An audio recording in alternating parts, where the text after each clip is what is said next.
Story this morning. Good morning, everybody. A union battle reaching a boiling point.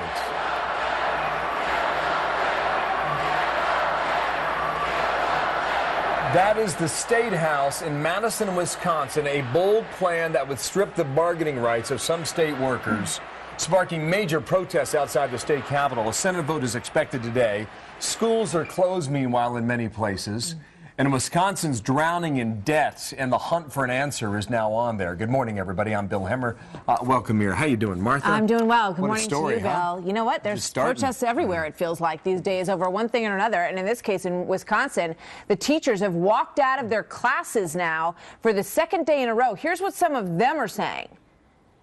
On Friday, Governor Walker decided that he wanted to be a heartbreaker on Valentine's Day. To take and throw away the contract to say that it's balancing the budget is bullcrap. I'm proud of our state of Wisconsin. I don't want to lose that pride. I think he's got to get our message. And it's not just, I'm not a teacher either, but my daughter's in the Monona Grove School District, and they're tearing our teachers apart there. If this bill passes, I won't be able to continue as a graduate student.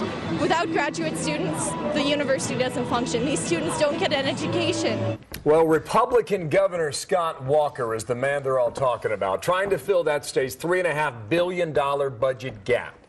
So what to do? Rick Leventhal is live at our New York newsroom. Wisconsin leading the way on this in many ways, right, Rick? Yeah, well, there are a lot of states with budget problems and strong unions, and what we're seeing here is the nation's most aggressive anti-union proposal, sparking the largest protests in Madison, Wisconsin in decades. Thousands of teachers calling out sick, forcing schools in nearly 24 districts to close, not just yesterday and today, but likely again tomorrow. Wisconsin, of course, has a rich union history. It's the birthplace of the national union representing all non-federal public employees, and it's also home to a comprehensive collective bargaining law since 1959. But if this new legislation from Governor Scott Walker is passed, teachers and corrections officers would have to pay half the cost of their pensions and more than 12% of their health care coverage. There are two issues. There's the money issue, okay, and Walker tries to cloak it in, oh, it's a pension issue or it's a health insurance issue. It's still a compensation issue, okay? So it's not like it's, when people say that we don't contribute to our retirement and so forth, we do, actually. And then the second issue is the way he's trying to do it.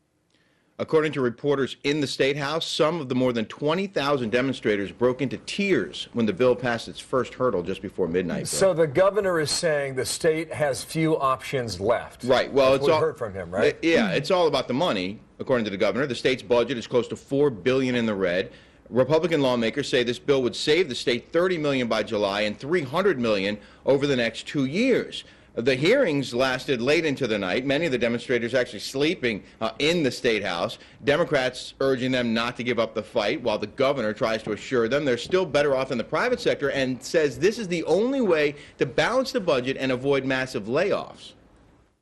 Strongest system in the country that will remain intact fully with or without the changes in collective bargaining. So for workers who are concerned about this, they remain protected. There's still a merit system through that civil service protection.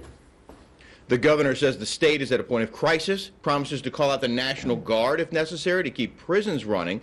The bill headed for votes in the Senate and Assembly later today. And Bill, so far it's been right down party lines. Republicans are for it and Democrats are against it. We'll watch that fight. Rick, thank you for that. Sure. School's out for a second day. More than 24 school districts in Wisconsin are closed. 40% of the 2,000 teachers protesting have called out sick and likely to call out again tomorrow and Friday. Roughly 175,000 public sector employees with union representation in the state, 106,000 of which are teachers. Wisconsin not the only state with an anti-union bill on the table. 6 other states are considering legislation. Watch that story.